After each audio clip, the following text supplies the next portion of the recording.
I'm Dom Nicholls, and this is Ukraine the Latest. Today, as President Zelensky leaves EU leaders with his call for nukes or Nato, we speak to a former British Defence Secretary about the impact of having North Korean soldiers fighting in Europe. Bravery takes you through the most unimaginable hardships to finally reward you with victory.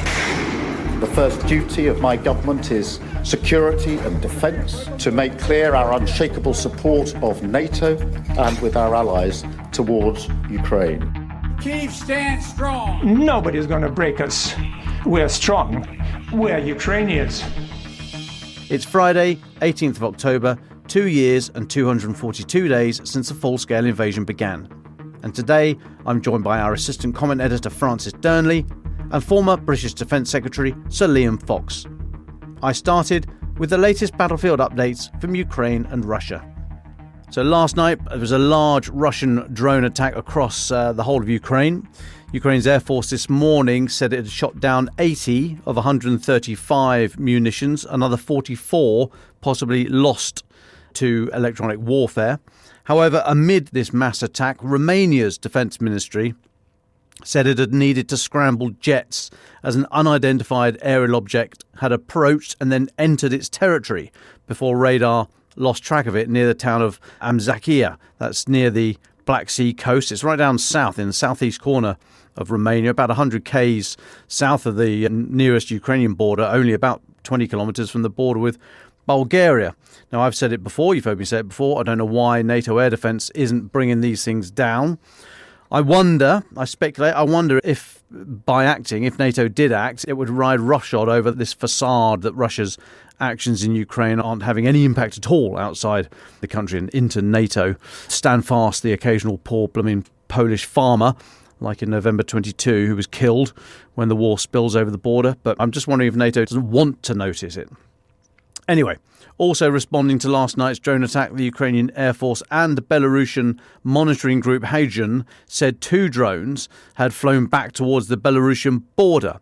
Now, Hagen said that jets from Belarus had been scrambled in response to that. I had no idea what happened after that. Otherwise, hardly any movement at all across the front line.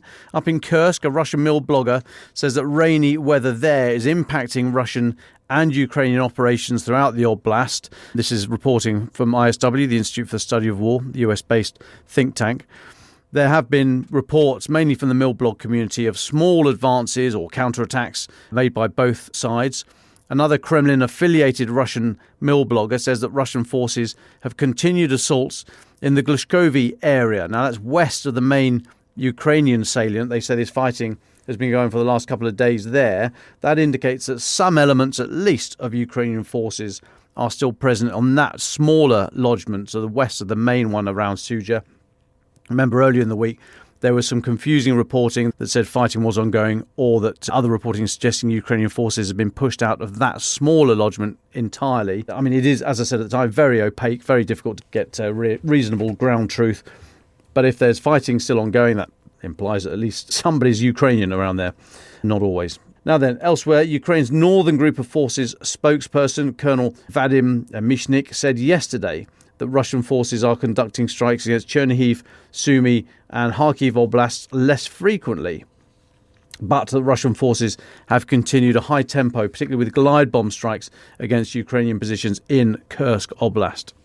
Okay, next one. Ukraine is going to be able to use its F-16 fighter jets provided by the Netherlands inside Russia, according to Dutch Defence Minister Ruben Brekelmans. Now, speaking to reporters before yesterday's meeting of NATO defence ministers in Brussels, Mr. Brekelmans said, "We have sent our first batch of F-16 fighter jets to Ukraine. They are now in Ukrainian airspace. We have always said that Ukraine must adhere to international law, and it contains no restrictions on distance. International law does not stop at the border or 100 kilometres from it. That is why we are allowing Ukraine to use F-16 fighter jets for its own self-defence. So military targets, and that's also allowed to do that inside Russian territory or in Russian airspace." End of quote. Now, that was a direct quote. I mean, much better English, much better than my Dutch, so I'm not going to criticise him for that. But I read it literally as he said it, so there was a little bit of jiggery-pokery on the language, but I think it's very, very clear that the Netherlands are saying that their F-16s can be used anywhere Ukraine wants to. Now, you may remember Ukraine received the first batch of Dutch F-16s earlier this month. The remainder of that fleet of 24 is due to be delivered over the coming months. Mr. Breckerman said he confirmed that yesterday. And as a reminder, as well as these 24 Dutch F-16s, Denmark has promised 19, and Norway is going to gift 6 jets. Now, sticking with F-16s, and the US is thought to be shifting the focus of its F-16 training program for Ukrainian pilots to prioritise younger trainees, which will potentially delay the Ukrainian squadron's readiness to fight. This is reporting coming out of yesterday's Wall Street Journal. Now, the US and other allies have been training Ukrainian pilots on F-16s at a much accelerated pace, given the requirement in country. But that shortened training course has been under great scrutiny, at least since August, when an F-16 pilot was killed, jet shot down in Ukraine during a crash that took place during a Russian aerial bombardment. Now, while the initial instruction program focused on experienced Ukrainian pilots, those that have flown former Soviet jets and what have you, the lack of requisite English language abilities and difficulties adapting to Western-style training have prompted this shift to younger pilots. Again, get them straight out of the box. This is US officials apparently speaking to the Wall Street Journal.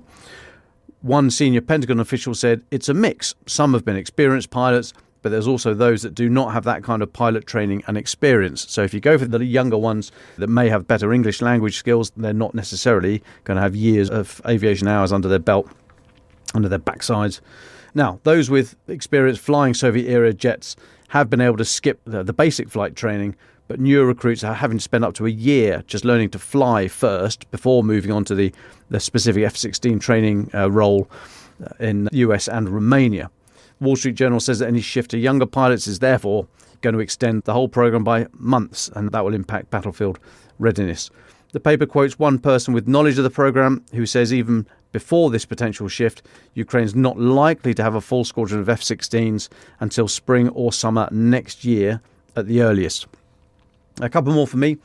Germany has unveiled a new military aid package for Ukraine. Quite long, lots of stuff in there, but it includes 8 Leopard 1A5 tanks, 20 Marder IFVs, that's infantry fighting vehicles, loads of air defence stuff, artillery, both the howitzers and the munitions to go with it, mine clearance systems, including mine clearing tanks, always very helpful, lots of ordnance, lots of other bits and pieces, but a good sized package there from Germany. Now, just finally, the 2-day meeting of defence ministers is winding up. We spoke about this yesterday. Secretary General of NATO, Mark Rutte, gave a press conference in the last couple of hours.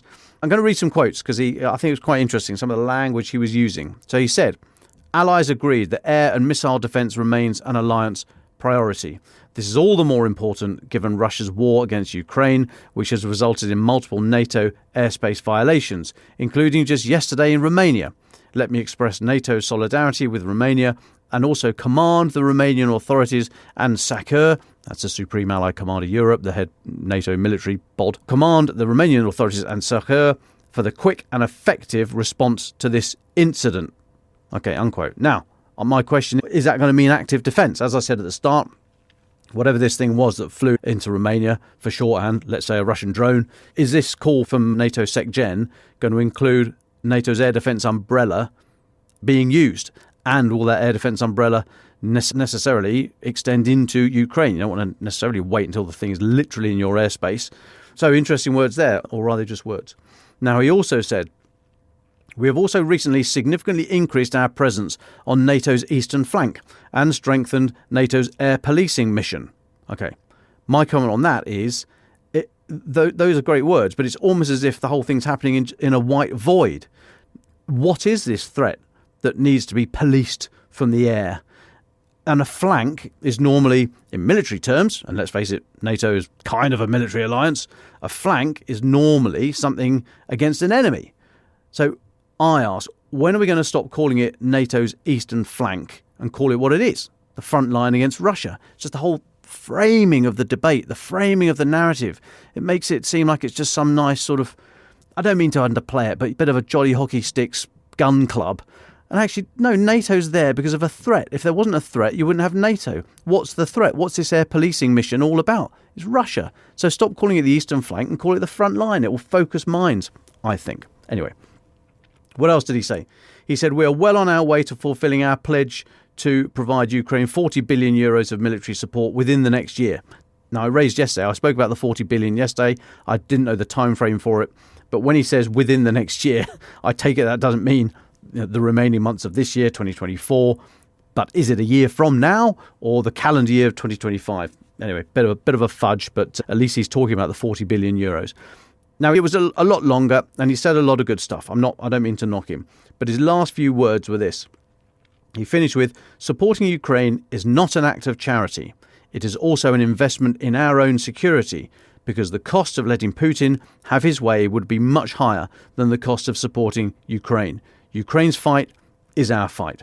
Okay, end of quote. All good stuff, but I just question how far those fine words are backed up by actions, starting with, what are you commanding Romanian authorities and Sakher to do about these drones that seem to keep flying into NATO airspace, Mr. Secretary General? But that's questions I sort of ask him, in my head, I suppose. Anyway, Francis, a lot of stuff happening on the diplomatic front, not only from the NATO defence ministers meeting, but also President Zelensky's continued tour around Europe, particularly in the EU itself. What's caught your eye? Well, thanks, Dom. Without doubt, the biggest story of this week, not one that you'd necessarily know about given the dearth of European coverage, is the deployment of North Korean forces on European soil. What started as rumours on Monday have now been verified by multiple sources. The Associated Press report today that South Korean intelligence believe North Korea has dispatched 12,000 troops, including special operation forces, to support Russia's war against Ukraine. Yonhap News agency cited the National Intelligence Service as saying that they had already left the country, formed into around 4 brigades. Other South Korean media outlets carry similar reports. President Zelensky commented on them in Brussels yesterday, saying that the participation of the North Korean military is the first step to a world war. Incredibly, though, not exactly surprisingly, there are already stories published in Newsweek and others that some 18 North Korean soldiers are believed to have deserted the Russian front line, with Kremlin fighters reportedly searching for them. They were deployed, we understand, in Russia's Kursk and Bryansk oblasts, about 4 miles from the border, of course, with Ukraine, when they deserted. And that is coming from multiple sources within Ukraine. Commanders allegedly trying to conceal the desertion from their higher-ups. Now, I should emphasise, we can't verify that at this stage, but it would make logical sense. It's a once-in-a-lifetime opportunity for North Korean forces to leave their country behind, something that's quite common with Pyongyang's diplomats and athletes. And just one final word on this. It's worth asking what the deepening of the defence relationship between Russia and North Korea will do to relations that both countries have with China, given Beijing's ambitions to be the regional as well as global power. That is a major question, and one we'll need to return to in more detail another time. But suffice to say that Pyongyang is essentially a Chinese protectorate, kept alive by Beijing's financial support. And Russia's economy too, as we've been discussing for many months now, has been given vital assistance by the Chinese. Indeed, without them, it's hard to see how they would have been able to wage the war in the way that they have. The war in Ukraine, as many, including us, predicted, is strengthening China's hand, as it means it will have considerable leverage over those powers if things were to escalate further in the Pacific, especially around Taiwan. It would be able to call upon those countries that debt, in essence. And that is why I've never understood the argument made by some realists, some conservatives, that the US should be prioritising China over Ukraine, when the two are not mutually exclusive. And don't take my word for it, just ask the Taiwanese, who have said explicitly that the greatest thing the West can do for them is to support Kyiv in its war. But on to other stories. One for our Greek listeners. Zelensky has just signed a bilateral security agreement with the Greek Prime Minister, matching what now totals 25 similar agreements, including with the US, the UK, Germany and France, aimed at helping Kyiv repel Russia's aggression. Greece is ready to continue meeting Ukraine's most urgent defence needs, Zelensky wrote on X. Greece will also provide additional resources to accelerate F-16 fighter training for our pilots and technicians. That will be a bit of small but welcome news, though there doesn't seem to have been many tangible results, so far at least, of Zelensky's recent European tour. Put together with President Biden's visit to the continent, when it was delayed, it meant that he had to quickly scramble that tour together. Biden has now finally arrived in Berlin for those high-level talks with the leaders of Germany, the UK and France. We'll have to wait until next week, I think, to see what the results of that are. But no doubt the subject of weapons donations and permissions will be a key subject, as well as Zelensky's victory plan. So I think on that, watch this space. But there are a few other stories, Dom, but interested to hear your thoughts on any of that. Yeah, thanks, Francis. I think the issue with North Korea is going to be really interesting because bar the whole nuclear thing and lobbing the occasional missile over Japan, I mean, they haven't really engaged in the world stage in diplomatic terms for any great strength of any years. So they are quite inexperienced there, I would suggest. Whereas now they're suddenly being courted by Russia and Putin, and they've got this deal going, and they're sending engineers and maybe even infantry and all the rest of it, and goodness knows what they're getting in return. So suddenly, the little rocket man, as Donald Trump told me when I met him once in the US Ambo's residence, so I'll just pick that name up off the floor. Yeah, I mean, he's going to be quite puffed up about all this. Okay, fine, he can do. He's got his moment in the sun, in the little bucket of sunshine, but what's China going to think about this? China likes stability. China just wants everything to be calm and ordered and let it do whatever the hell it wants to do in its region and around the world. It doesn't want annoying little upstarts to suddenly go, hey, we're the new sort of king on the hill. We've got this great friendship with my broski Putin. So quite how China's going to respond to a bit of an upstart North Korea, I think will be very interesting to watch. And how North Korea handles that relationship. As I say, given their relative inexperience on the world stage of this sort of stuff, managing this kind of relationship. So I think that really will be fascinating to see, Francis. But you're right. So President Zelensky's off and about. He's off, got more travels before he heads home. And interestingly, he made some comments yesterday that weren't parting shots. He's made some comments that will still do the rounds as he's heading around the capitals of Europe. Now, I've long asked what security guarantees can make up for the absence of being the big boy in the room when it comes to security guarantees.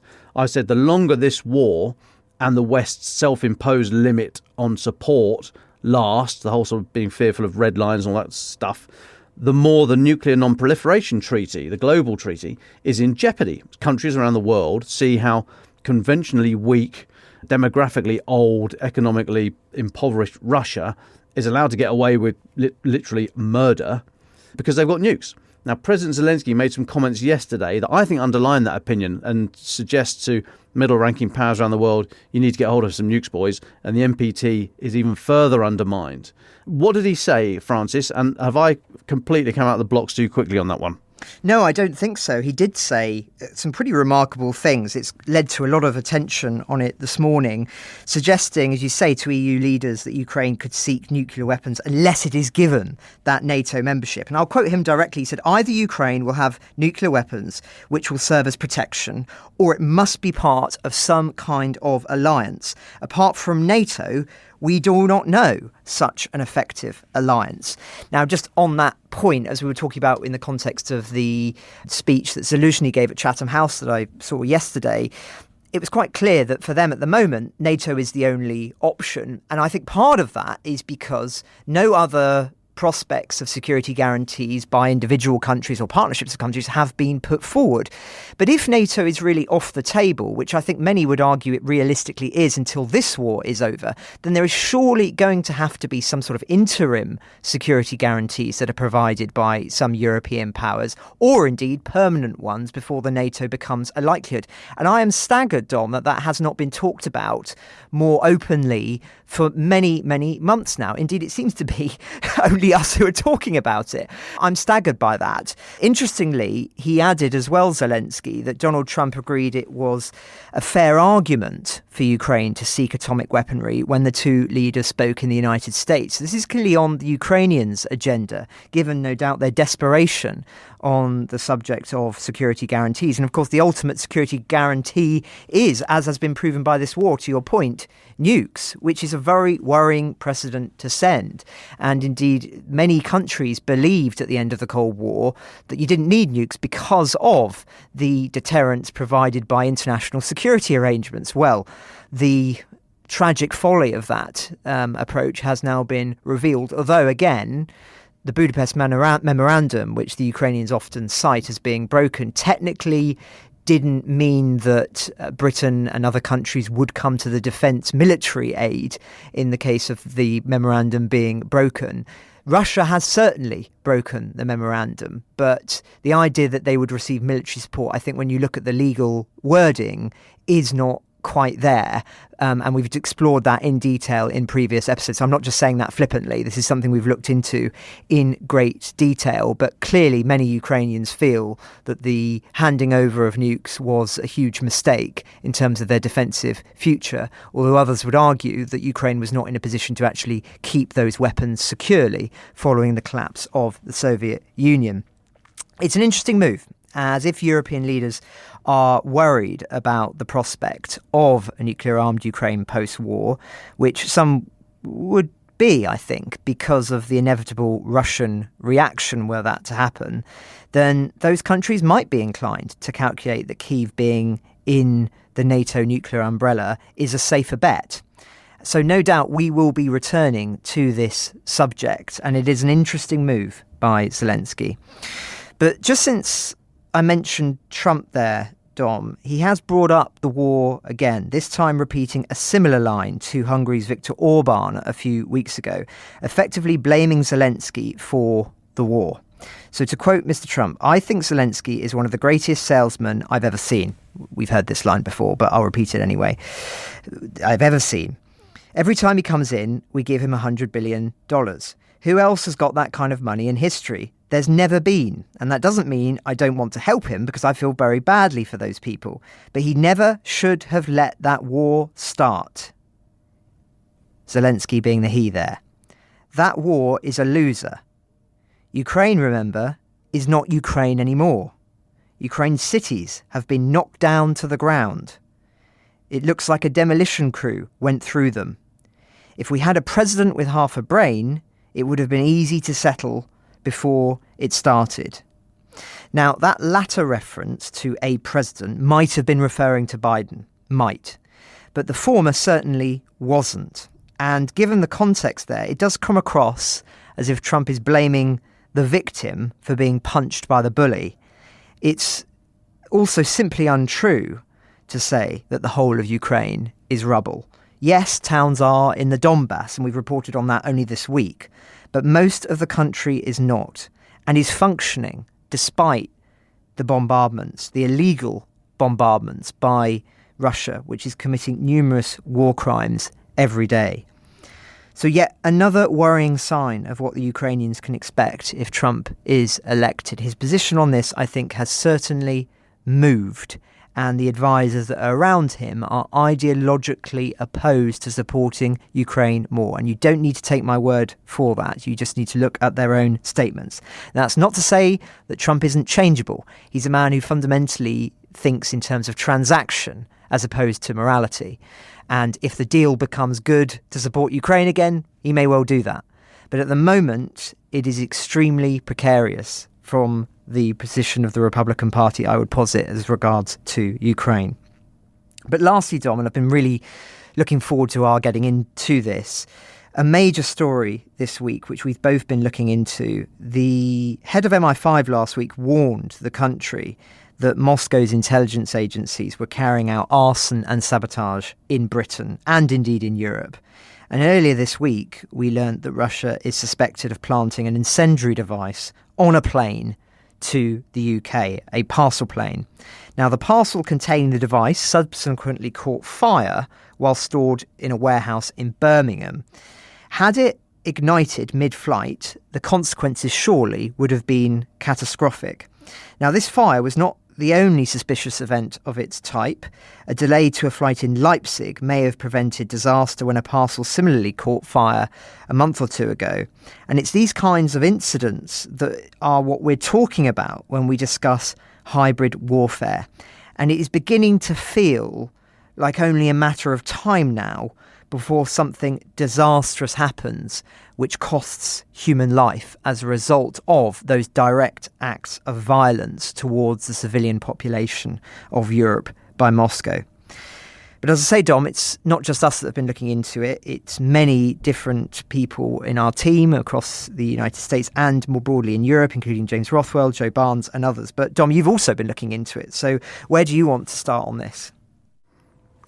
Yeah, thanks, Francis. It's a very odd one, and it's very easy to get very alarmed and alarmist very quickly. So you just need to be careful about where we go with it. Now, it started from Monday of this week when the German intelligence agencies were talking about these incidents in the warehouses in Leipzig where a package that was in the cargo freight system exploded or ignited. We've got to be careful with the language here because these were incendiary devices, not explosive devices. But of course, even an incendiary device has to have some means of initiation. So you could count that spark, that initiation, as an explosion. But when we talk about explosions and aircraft, it's very easy to picture planes being blown out of the sky. And I don't think we're at that stage here. So we've just got to be very careful. But these are incendiary devices somehow through the chain. And the one that exploded in, I think, September in Leipzig, it was from a delayed flight. And if it had been a timer device, it would have been likely that that aircraft would have been in the air when it had initiated. So people saying, oh my God, this is, you may remember Richard Reed, the idiot shoe bomber. You may remember the transatlantic, the liquid bomb plot, which is why we now can't take liquids on aircraft. You may also remember that in recent months, a lot of aviation authorities have relaxed the whole liquids on flights ruling and then suddenly reimposed it a few weeks ago. And at the time, Gareth Caulfield, our chum Gaz over the other side of the office, he was very hot on this. It's like, well, that's a bit odd. That's suddenly come out of nowhere. Very little explanation. There's obviously a security concern of some description, but nobody really said anything. But it was suddenly reimposed. Great annoyance to much of the travelling public, but nothing really in it. Now, maybe this is what they were dealing with because these incidents were over the summer, July, September-ish, we think, of the ones that we know about. So I've spoken to Jim Tomini, an aviation security expert and an observer to numerous working groups at ICAO, the International Civil Aviation Organization. That's the daddy in the air, if you like, the specialized UN agency that oversees rules and regulations of flying. So we're talking about this threat and what it might mean. And he suggested that, or he said that actually the risk of incendiary devices, again, not explosive devices, but incendiary devices that initiate and then burn rapidly, was dismissed by ICAO some years ago, 4 or 5 years ago, when the view was taken that fire suppression systems on modern aircraft were strong enough to withstand an incendiary device initiating in the hold. Now, of course, things move on from there. So is that still a valid position to take? The question's being asked. But to show how reckless these recent incidents may have been, having chatted to Jim, just consider the first couple of things. So as Jim explained to me, if you tender a package via an express courier, DHL, yes, FedEx, something like that, you don't know, you and I don't know, Francis, how it's going to get from A to B. You can't predict the route of the package. The only way you can make best guess is paying for a faster service. The faster service is probably going to go by aircraft, but you don't really know, and you don't know which aircraft. But around Europe, there's still a lot of ground movement, so you don't know when or via which route your package is going to travel. So these incendiary devices, we don't know the effect that could have happened if it had gone off in an aircraft hold at altitude, but nor did the perpetrator. And that's the point. It's very, very, very reckless. Where have we seen that before? Novichok 2018, Russia, GRU 29155. I just put that out there. The second thing from chatting to Jim, now, as part of not being able to predict the routing of these packages, they can very easily end up on a passenger aeroplane, right? I know that the ones we were talking about, well, what were they, DHL? But they were cargo. But a lot of express carriers use what they call common carriage, which is they buy cargo space on a passenger airplane. So the fact that these devices, the two at Leipzig and potentially this one in Birmingham, were flown by cargo aircraft, Jim says is probably a fluke.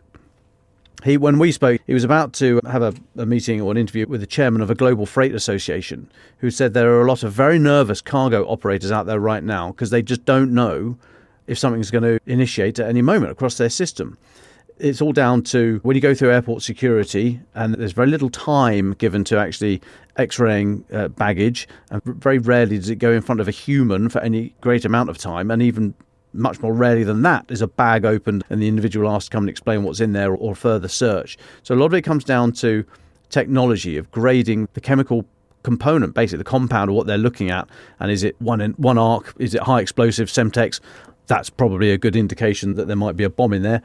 If it's liquid, then how do you know? If it's liquid connected to some sort of initiation device, a power pack, some leads, that's starting to look a little bit suspect. But again, these things might be actually quite small given the technology available today. So how are you able to, in a very short space of time, come up with a coherent, incredible security response that isn't just going to ground everything? Now, Jim told me that the US, Australia, a number of other authorities and countries around the world are taking additional measures on the back of these recent incidents. The UK is not. It's not the CAA's fault, the Civil Aviation Authority. It's down to the government. It's the Department of Trade. They set the policy. The CAA just enforce it. So it's up to governments to take a view on whether or not they need additional security measures or if we're at the right level, so on and so forth. So this is a developing story. I don't think these things are just going to go away. It'd be very unlikely that there's only 3 put into the system around the world and around Europe. Maybe they were just testing to see what happens. But at any level, these don't seem to have been accidental and coincidental, and therefore somebody out there is testing these systems with utter brazen recklessness and disregard for potentially human life, because we just don't know what would happen if these incendiary devices, I hasten to emphasise, initiated at altitude. So I'm going to keep tabs on it, keep chatting to Jim and keep looking elsewhere. If you're in the industry, please do get in touch. I'll be delighted to have a chat and learn more about the issue of aviation security and potentially how vulnerable we are. Well, we're delighted now to be joined by Sir Liam Fox, recently retired, Conservative Member of Parliament, held a number of cabinet positions, including Defence Secretary, and you were Cultural Affairs spokesman for a time in opposition. I'd like to come on to that a little bit later, if I may. Very heavily involved in the Department of Business and Trade and overseas investment through its various guises. I would be very keen to talk to you about a number of issues ranging around Ukraine and wider. But first, if I could be a little bit selfish and dial into your time as you were Shadow Defence Secretary 2005 to 2010, and then Defence Secretary 2010-2011, succeeded by Philip Hammond, known and loved to us in the military as Spreadsheet Phil. You possibly couldn't comment on that. So, Liam, you deployed me to Afghanistan in 2010. I was very happy to go, very happy to do my bit to try and improve that country and make sure it was no longer a safe haven for terrorists and threats to this country and our allies. And I'd like to ask you about events at that time, if I may, although I must stress I was not part of these operations. But you were Defence Secretary during part of the period that is now under review by the independent inquiry into alleged extrajudicial killings by British Special Forces. Now, without talking about the specifics of that inquiry, do you think the UKSF group operating at that time was working with sufficient oversight? And would you say the group's moral compass was working properly? Well, I think that there's always a danger in taking one or two incidents and turning that into a generality of either policy or behaviour. And I think that it's always worth us considering these issues, because how our troops behave internationally is part of our wider reputation. And we have to maintain that at all times. My personal view on that is that while that needs to be true, that we have to remember the circumstances and the conditions in which people are operating with their lives on the line all the time. And we need to be cognizant of that. So, I wouldn't want to say anything about the specifics on this. in general, my view has always been that British forces are at least as good as the best anywhere else in terms of their ethics and how they carry out their business. And I was always extremely proud of them. Where there are clear deviations from expected behaviour, that needs to be properly checked out. But it worries me greatly that we over-sensationalise elements which then become regarded as being an ethical trend. I mean, there have been problems amongst our allies. The Canadian forces disbanded their airborne unit, and the Australians have recently been through the Brereton inquiry and their review into dozens of proven murders by the Australian SIS. So it is not. We would never say that it didn't happen, and there were obviously cases in Iraq, Baha Musa, for example, where it did happen. But are you content that the necessary processes were in place then and now to hold bad behaviour to account? Well, I think that what we're seeing is exactly that the processes are there that are able to investigate that. And I actually have the highest confidence in the quality and the ethical underlying behaviour of our armed forces. But there is nothing in this world that can't be improved. And we have to continue to make sure we've got proper oversight. And I think that we've got amongst the most professional armed forces in the world. And I think that we just need to counterbalance any mistakes that are made and any behaviour that's not acceptable by remembering the sacrifice that our armed forces make and the conditions that they operate under. It's not a walk along Victoria Street that these forces are undertaking. And I remember particularly in Iraq the sheer brutality of the environment in which our forces were operating. I do think that it's very easy to be sitting in the Westminster bubble making the criticisms, and criticisms should be made when our armed forces are not living up to the standards that we rightly expect. But sometimes that armchair criticism is just a little too glib. And do you think this narrative from some quarters, particularly from the media, that the UK Special Forces Group deemed itself above the law, a law unto itself, could go about, do whatever it liked, whenever it liked, without fear of being held to account, is that a fair characterisation? I do think it is. And even if a number of individuals might have taken that, and of course that's for the inquiry to look at, that doesn't mean that institutionally that is how our forces behave. Now, as I say, you were constitutional affairs spokesman for the Conservative Party 1998 to 99. At the time of the Good Friday Agreement, peace in Northern Ireland, or moving away from the period known as the Troubles in Northern Ireland. And the devolution, it was mostly about devolution at the time. And me warning that as we went down that road of devolution, it would inevitably lead to the rise of the Scottish nationalists and the potential breakup of the United Kingdom, which we became perilously close to as a consequence. Well, interesting you make that point, and I will come on to the attitude of successive governments toward dealing with Sinn Féin in a moment. That may be the background to this question. I've spoken on the record, named to a former commanding officer, a regimental sergeant major and squadron commander of 22 SAS, about what they describe as the dysfunctional application of human rights law relating to legacy issues from Northern Ireland, the prosecution of soldiers for alleged past misdeeds. Now, given convicted terrorists were released as part of the Good Friday Agreement and within the context of the European Convention of Human Rights, which allows for certain actions, armed police, military counter-terrorism operations, for example, to go against Article 2, the right to life. Do you think successive British governments have been strong enough in resisting calls for continued legal action against British service personnel from that time? I think that for a lot of people, the price of the Good Friday Agreement and amnesty and all that went with that was a fairly bitter thing to have to swallow. But most people were willing to swallow it if it led to a period of peace and reconciliation and prosperity in Northern Ireland. I think what is much more difficult to swallow is the fact that that should apply on one side but not on the other. And I think a lot of people in Parliament have felt that if it applies on one side, it needs to apply on both. And the idea that terrorists would effectively receive an amnesty, but not those in our armed forces or other security elements, I think has been something that people have really found difficult to accept.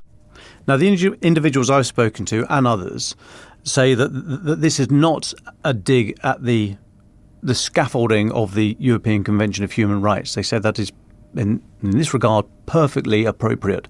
Article 2 protects the right to life, but there is Article 15 that allows states to temporarily, for specified purposes and time, to not have to adhere to Article 2. Otherwise, you'd never have an armed policeman on the streets of Britain anywhere, or take any military action. So it's not that any new law needs to be enacted, not that any government needs to bring in any new piece of legislation. They just need to apply, in this case Article 15, apply the law as it stands. Do you think they've not been doing so since we joined ECHR because of the threat? No, this is not about a legal position, in my view. It's about politics.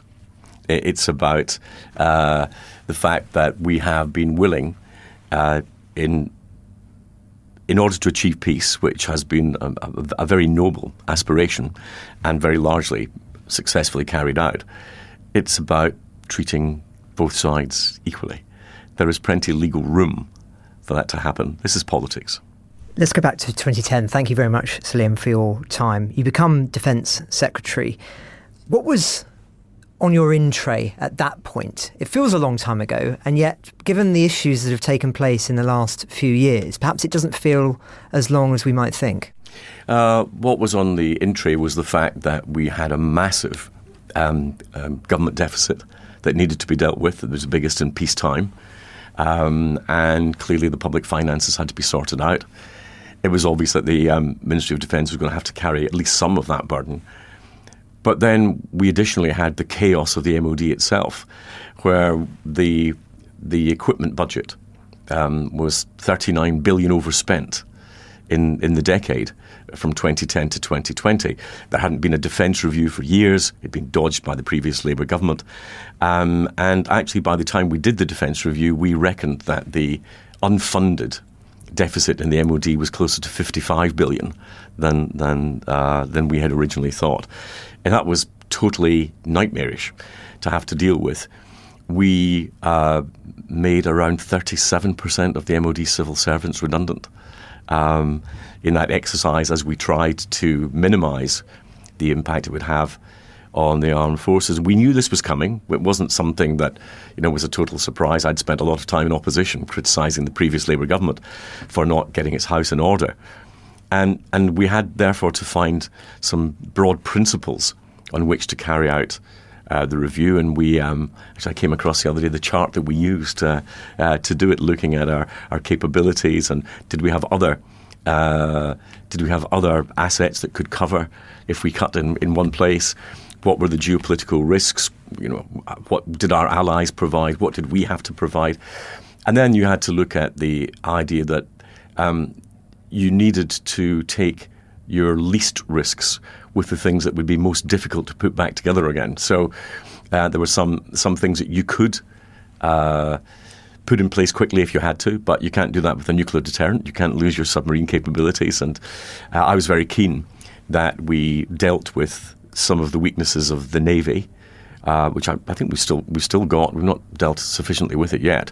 But this is a country that is dependent for 94% of its trade on the sea lanes. And I've just written a book, The Coming Storm, Why Water Will Write the 21st Century, including the global waterways, the pinch points in maritime trade, the things that we're really not paying attention to at the present time, despite numerous warnings that we're getting the geopolitics of China's control over the headwaters of the main rivers in Tibet. We're not doing this. But to go back to the point that we're a maritime nation, we've got to have guaranteed safety.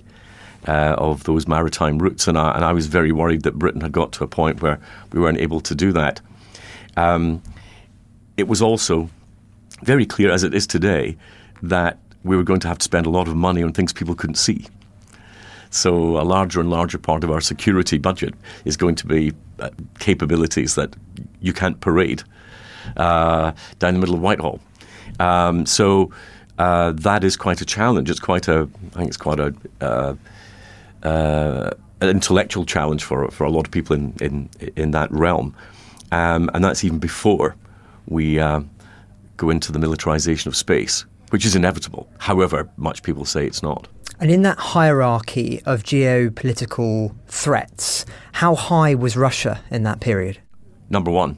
In my view, I remember being regularly called a warmonger, warning about Putin.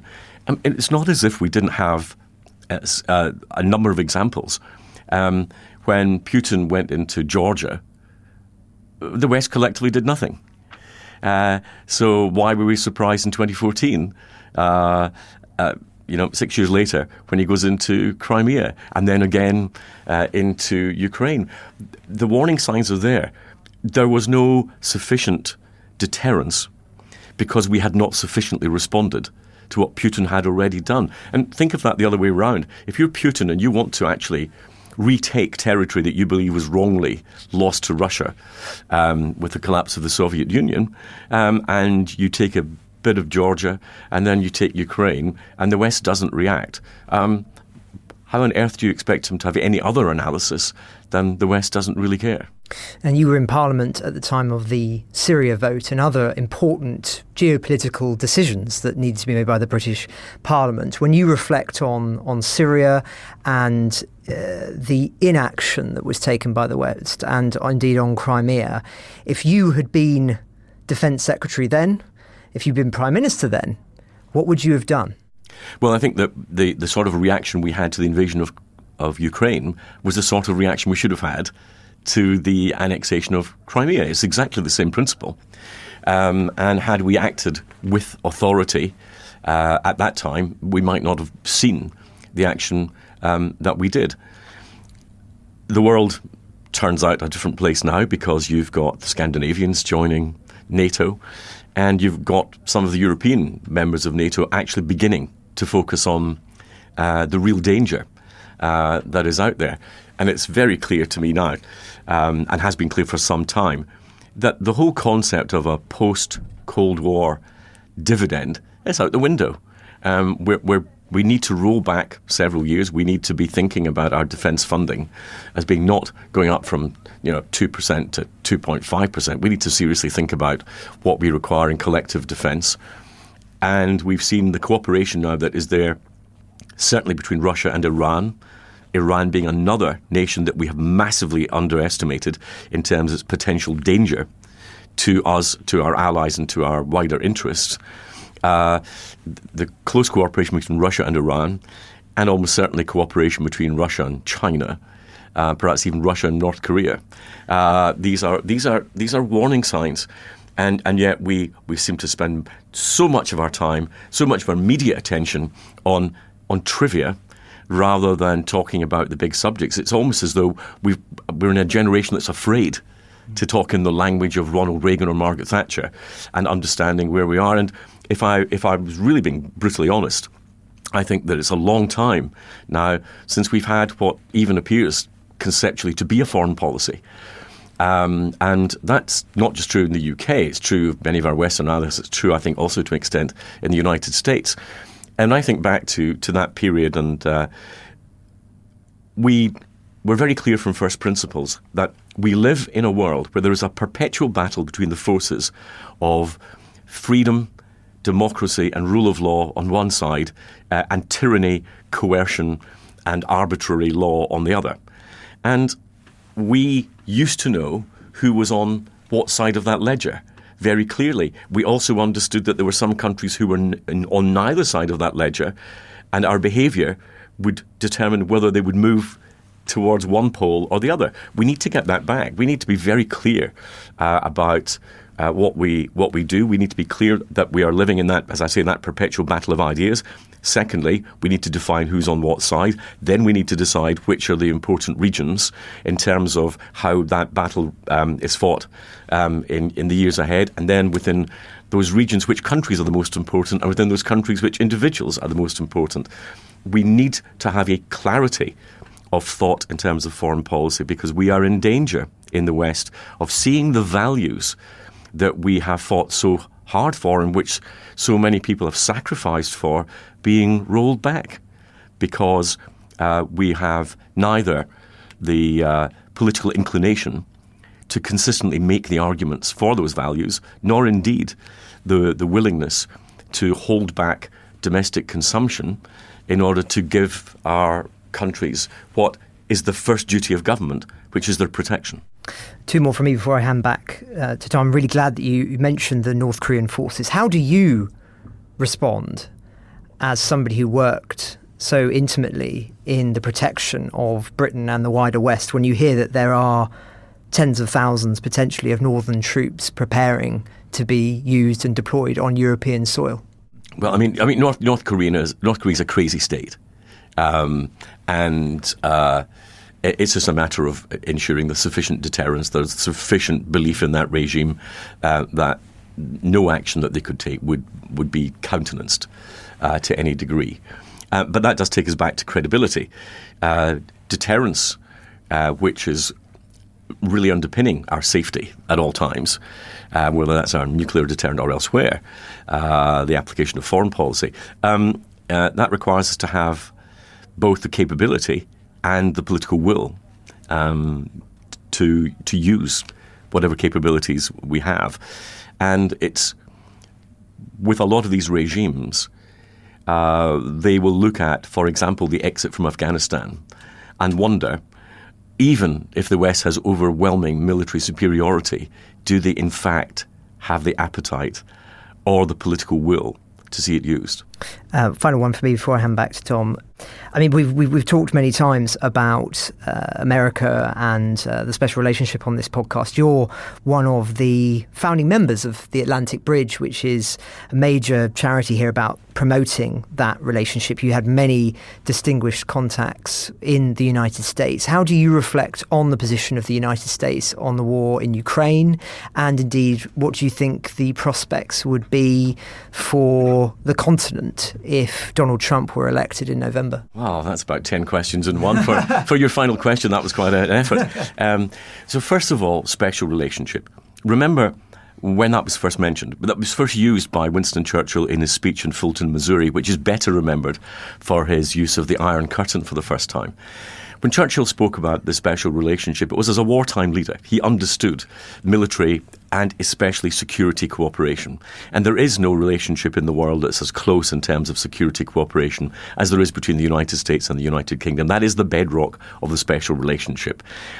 The sort of dewy-eyed, Disney-esque hue that has been applied to it at some points is a bonus. It is not the special relationship. And there are times with particularly in the Reagan-Thatcher era, when the countries were ideologically much closer because the governments were much closer, and it led to the fall of the Soviet Union, because Ronald Reagan understood that America had the ability to outspend the Soviet Union to the extent it could no longer continue in that particular battle, which again takes me back to that point of the will to carry forward these things.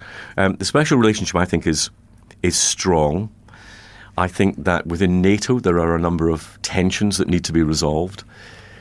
I think that the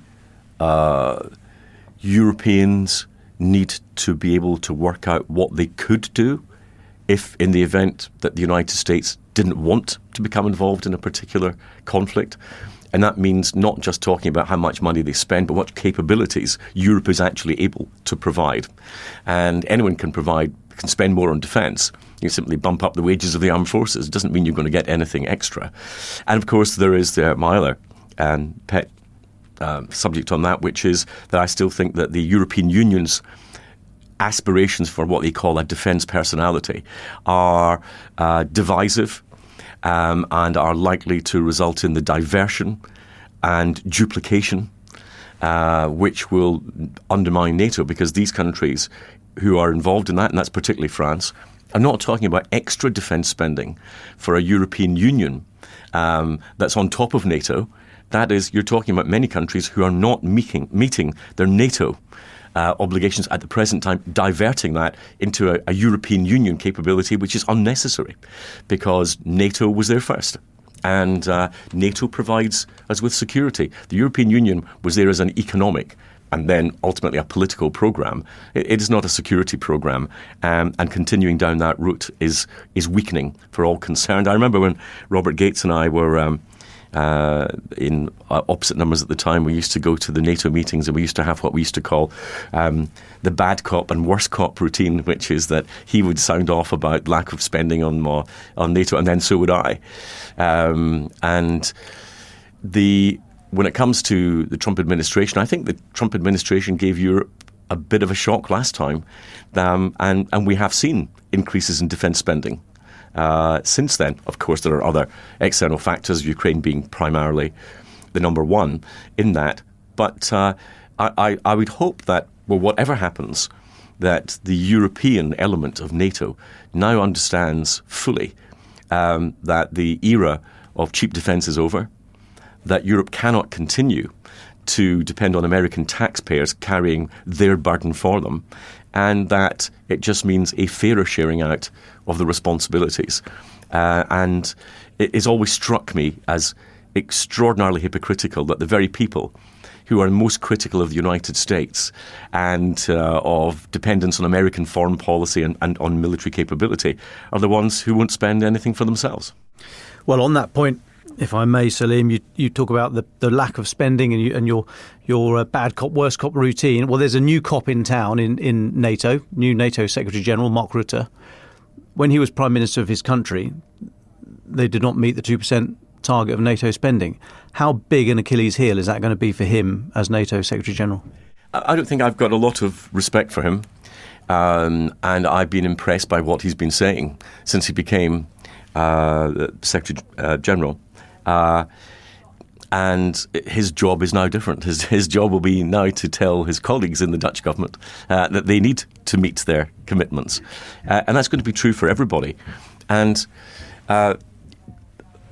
when we're looking as politicians at our various budgets, one thing that needs to be in the head of all politicians is that defence is not a discretionary spend.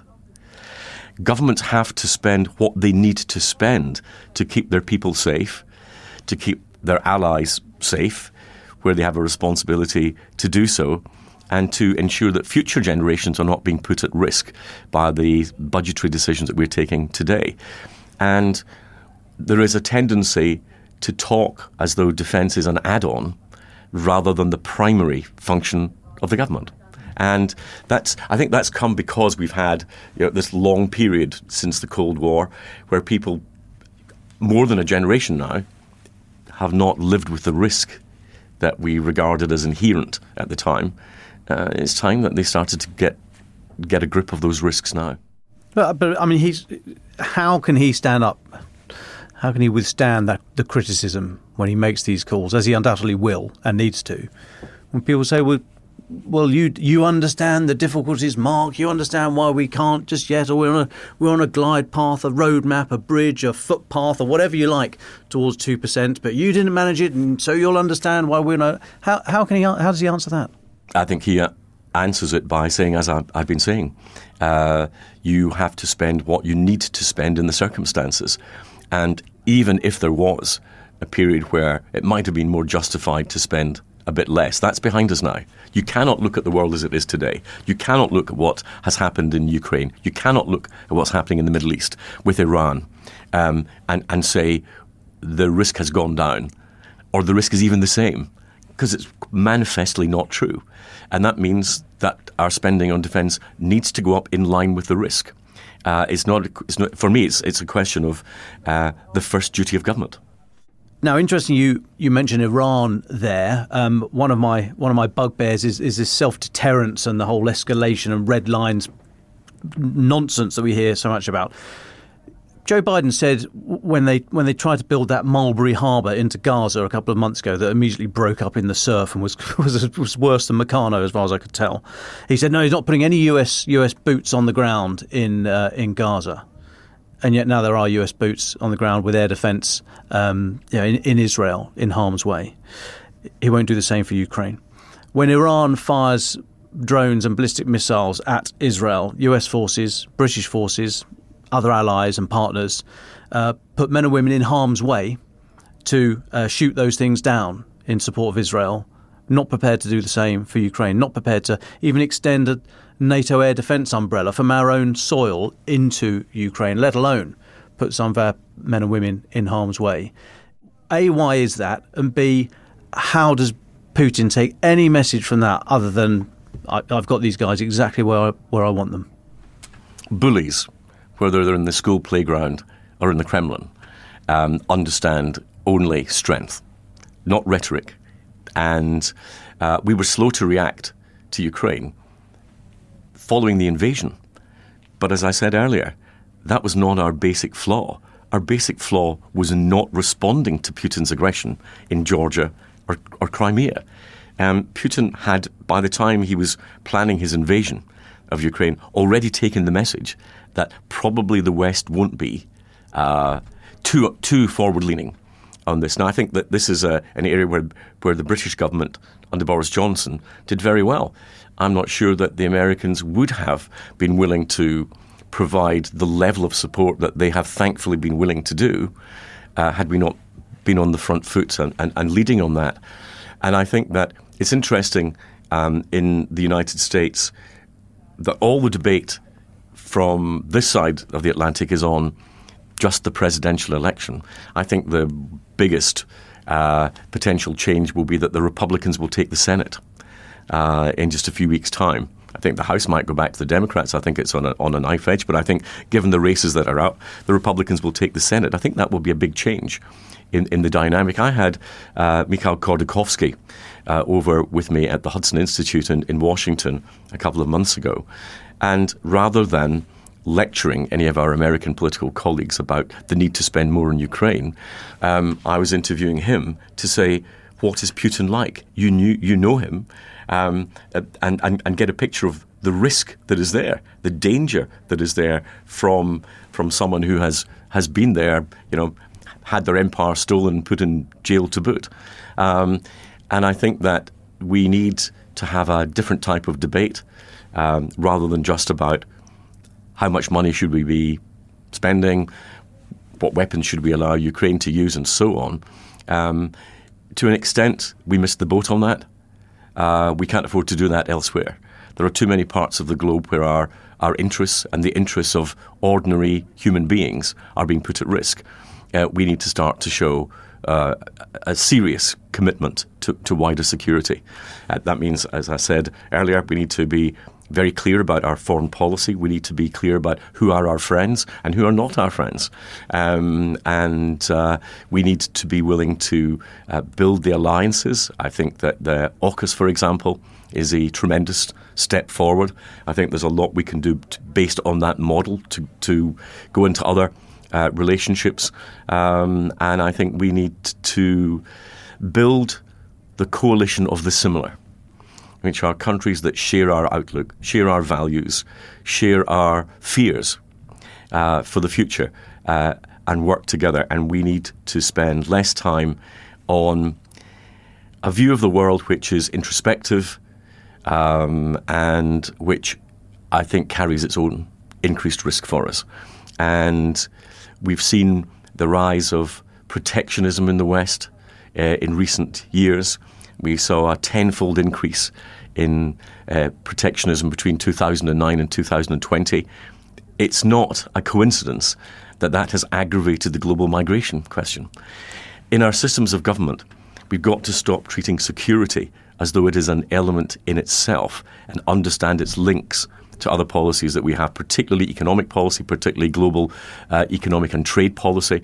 If you don't allow, for example, poor countries to trade their way out of poverty, don't be surprised if they get on a boat.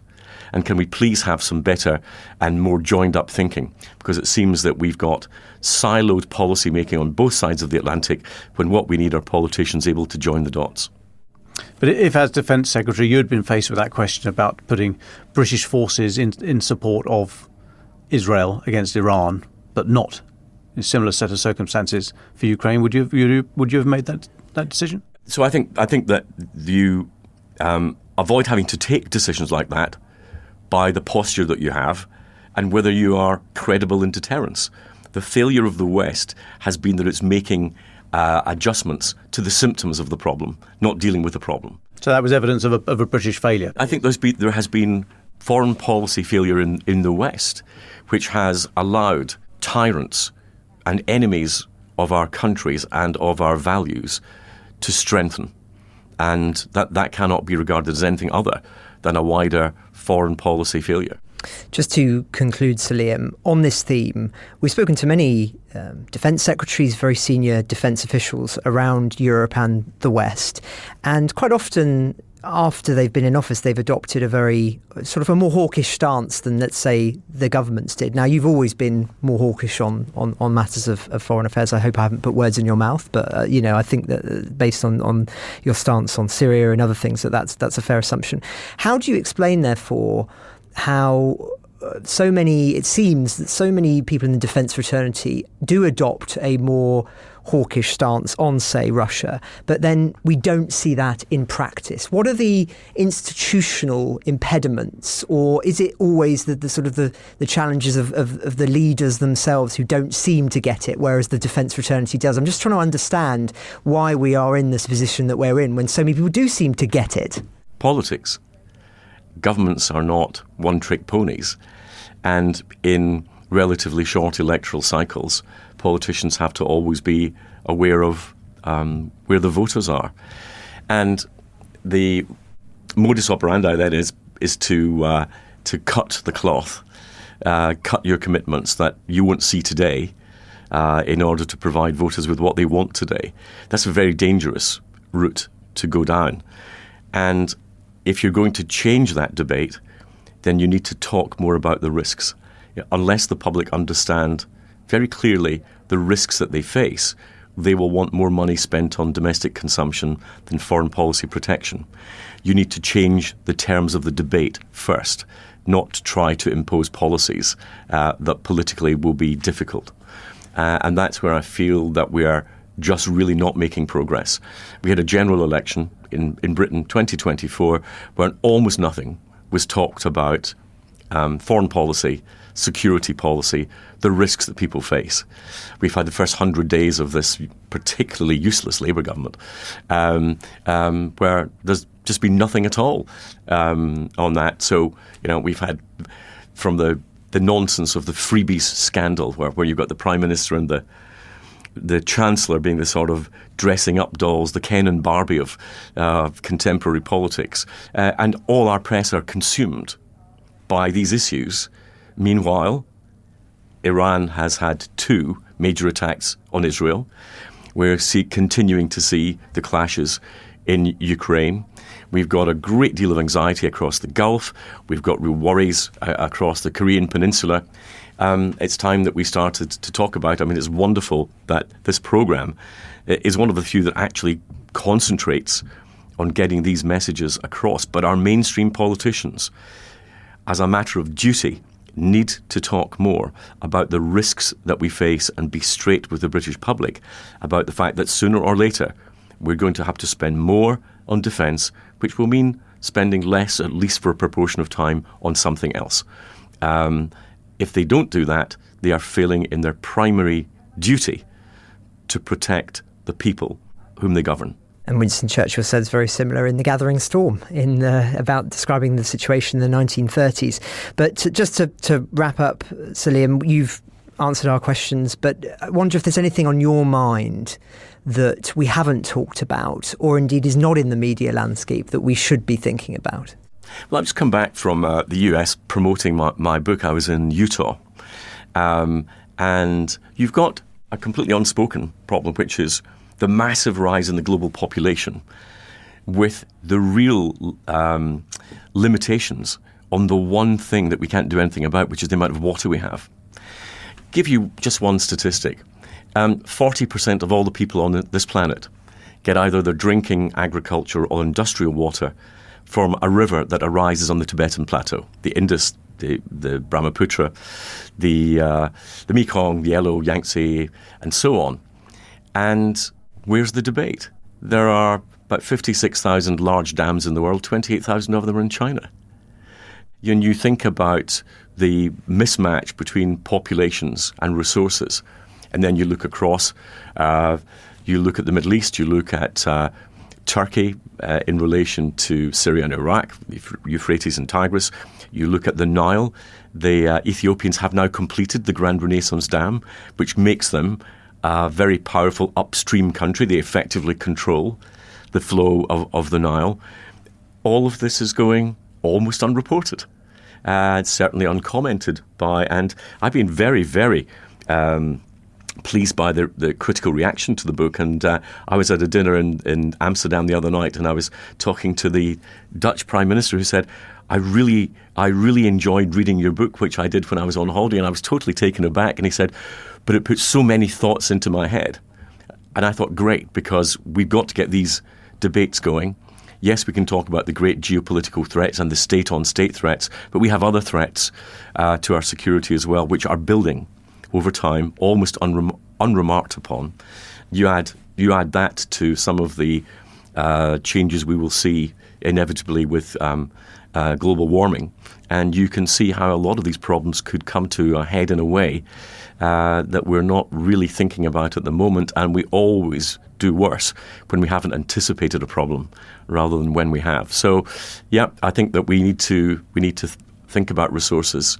We need to think about some of the elements that are increasing, like tensions in tectonic plates.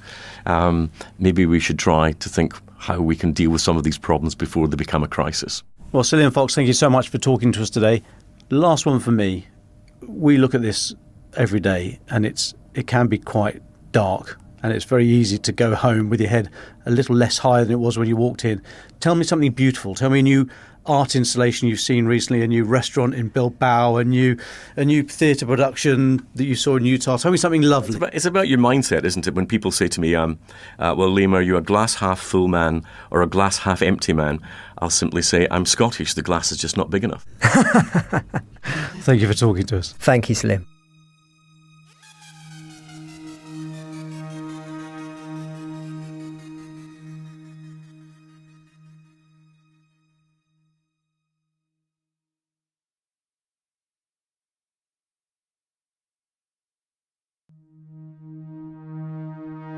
Let's move on to final thoughts. Francesco, what's your final thought for the week?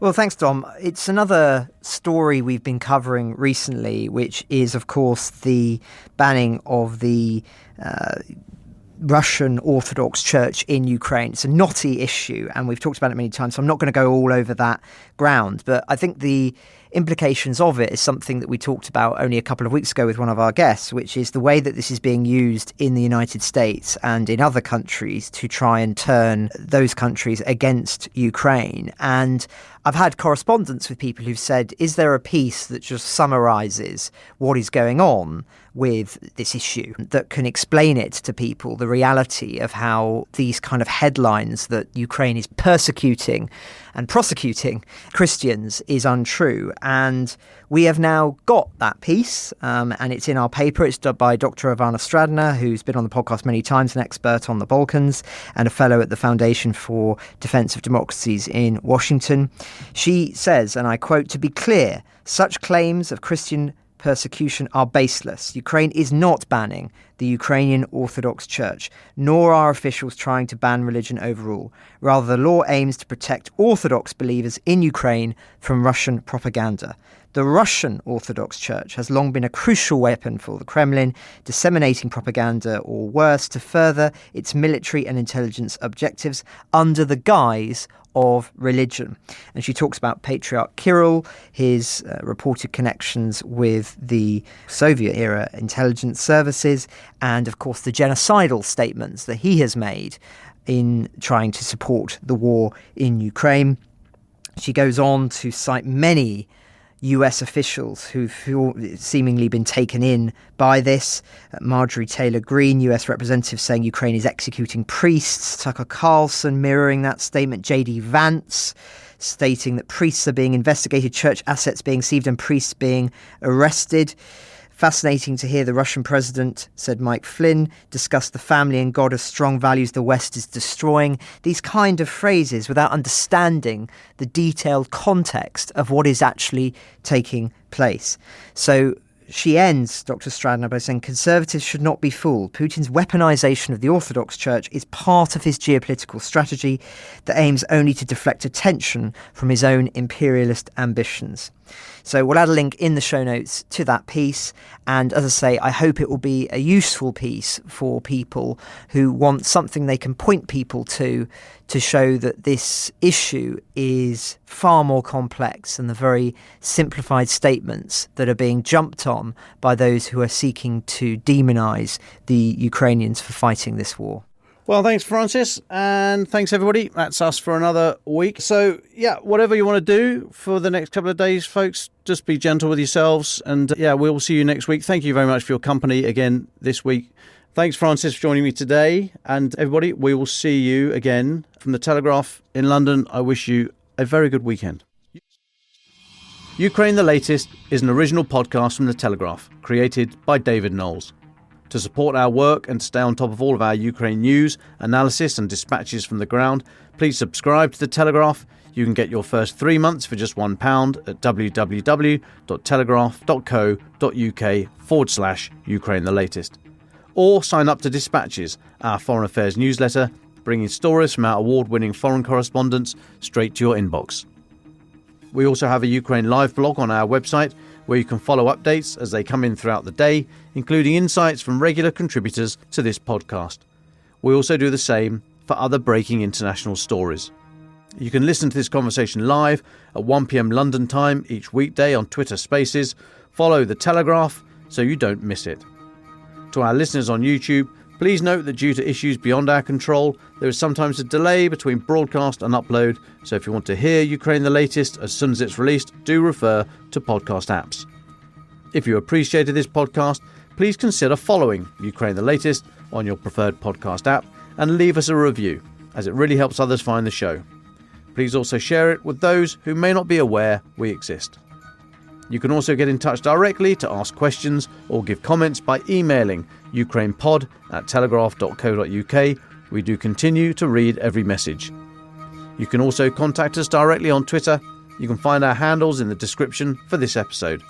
As ever, we are especially interested to hear where you are listening from around the world. Ukraine the Latest was today produced by Rachel Porter. Executive producers are Louisa Wells and David Nicholls.